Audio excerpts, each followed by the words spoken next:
দ্রব্যমূল্যের ঊর্ধ্বগতি নিয়ে প্রধানমন্ত্রী শেখ হাসিনার উদ্দেশ্যে বিএনপির সিনিয়র যুগ্ম মহাসচিব রুহুল কবির রিজভী আহমেদ বলেছেন, চটের ব্যাগ নিয়ে বাজারে যান, এখন কেউ মাছ কিনতে পারে না, দেশের মানুষ কিছু কিনতে পারছে না, হাহাকার লেগে গেছে বাজারে। প্রেস ক্লাবের সামনে জিয়া প্রজন্ম দলের এক অবস্থান কর্মসূচিতে এসব কথা বলেন তিনি। বিএনপির এ নেতা বলেন, প্রধানমন্ত্রীর নির্দেশেই বিএনপির নেতাকর্মীদের বিরুদ্ধে মামলা দেওয়া হয়, সাজা দেওয়া হয়। এখন বিএনপির হাজার হাজার নেতাকর্মীকে Lily Aloe Face Wash. Lily, always beautiful. জেলে পুরে রাখা হয়েছে, অথচ আওয়ামী লীগ ছাত্রলীগের সবার 7 খুন মাফ। আর ক্ষমতায় এসে আওয়ামী লীগের সবার নামে থাকা মামলা প্রত্যাহার করা হয়েছে উল্লেখ করে রুহুল কবির রিজভী বলেন, প্রধানমন্ত্রীর বিরুদ্ধে 15টি মামলা প্রত্যাহার করা হয়েছিল।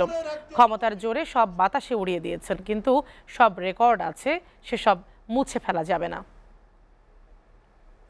আপনি যদি আপনার প্রতিহিংসা পূরণে বিএনপির নেতা কর্মীকে জেল দেন, কারাগারে রাখেন, এই রেকর্ড বের করে আপনার পতনের সাথে সাথে যারা গোটা দেশে অরাজকতা করেছে, যারা বাসে আগুন দিয়ে মানুষ পুড়িয়েছে, কোনোটাই বাদ যাবে না।